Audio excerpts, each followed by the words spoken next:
नमस्कार दोस्तों, शिव ज्ञान यूट्यूब चैनल में आप सभी का स्वागत है।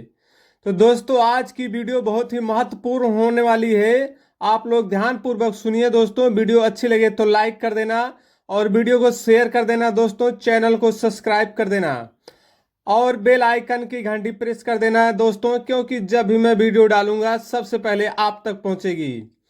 तो दोस्तों, यह कहानी दो किसानों की है, जो एक आलसी था, एक मेहनती था। किस्मत की रोटी। तो दोस्तों, यह कहानी आप सुनने के लिए, संपूर्ण जानकारी के लिए पूरी वीडियो वॉच करें और स्किप ना करें। आपको बहुत ही आनंद प्राप्त होगा दोस्तों, यह कहानी सुनेंगे। तो चलिए दोस्तों, यह कहानी सुनते हैं।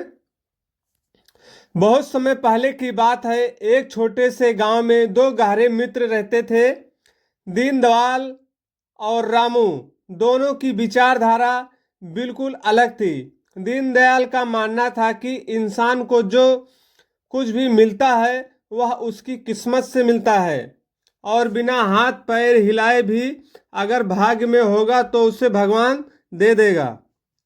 वहीं रामू बहुत ही कर्मठ और मेहनती इंसान था। उसका मानना था कि ईश्वर केवल उन्हीं की मदद करते हैं जो अपनी मदद स्वयं करते हैं।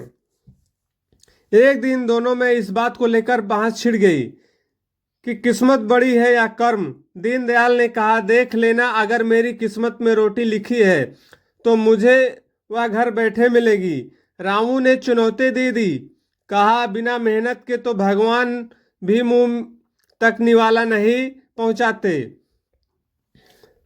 अगले दिन दीनदयाल ने तय किया कि वह सारा दिन बिस्तर पर लेटा रहेगा और देखेगा कि भगवान उसे कैसे रोटी खिलाते हैं। ईश्वर की लीला। उसी दिन गांव के जमींदार के यहाँ एक बहुत बड़ा उत्सव था। उत्सव के बाद बहुत सारा पकवान बच गया। जमींदार ने अपने सेवकों से कहा, जाओ गांव में जो भी भूखा दिखे उसे यह भोजन दे आओ।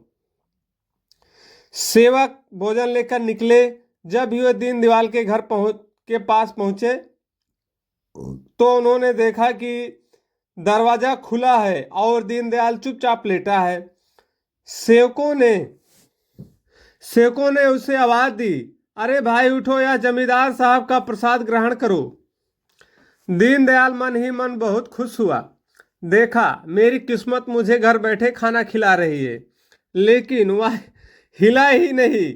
उसने सोचा कि अगर किस्मत पूरी है तो खाना मेरे मुंह में आना चाहिए। जब किस्मत ने ली परीक्षा, सेवक की थाली वहीं छोड़कर चले गए। अब भोजन सामने था, लेकिन दीनदयाल हाथ नहीं बढ़ा रहा था। तभी अचानक कहीं से एक बंदर कमरे में घुस गया।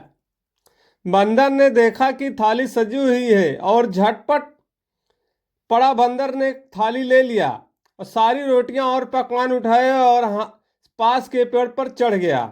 दीनदयाल अब भी हट पर अड़ा था। उसने सोचा, अगर किस्मत में है तो बंदर खुद मेरे मुंह में डालेगा। बंदर ने पेड़ पर बैठकर रोटियां खानी शुरू की।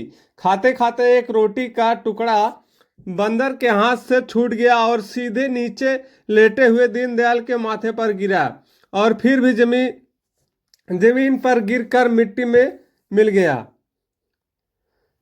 तभी रामू वहां पहुंचा और उसने सारा नजारा देखा। रामू मुस्कुराया और बोला, मित्र, किस्मत ने रोटी तेरे घर तक पहुंचाई। किस्मत ने रोटी तेरे चेहरे पर भी पहुंचाई, लेकिन उसे खाने के लिए तुझे अपना हाथ हिलाना ही था। जो रोटी तू मिट्टी में गिरने से बचा सकता था वह तेरी सुस्ती की वजह से बेकार हो गई। दीनदयाल की आंखें खुल गईं। उसे समझ आ गया कि ईश्वर अवसर देते हैं, लेकिन उस पर अवसर को सफलता में बदलना मनुष्य का कर्म है।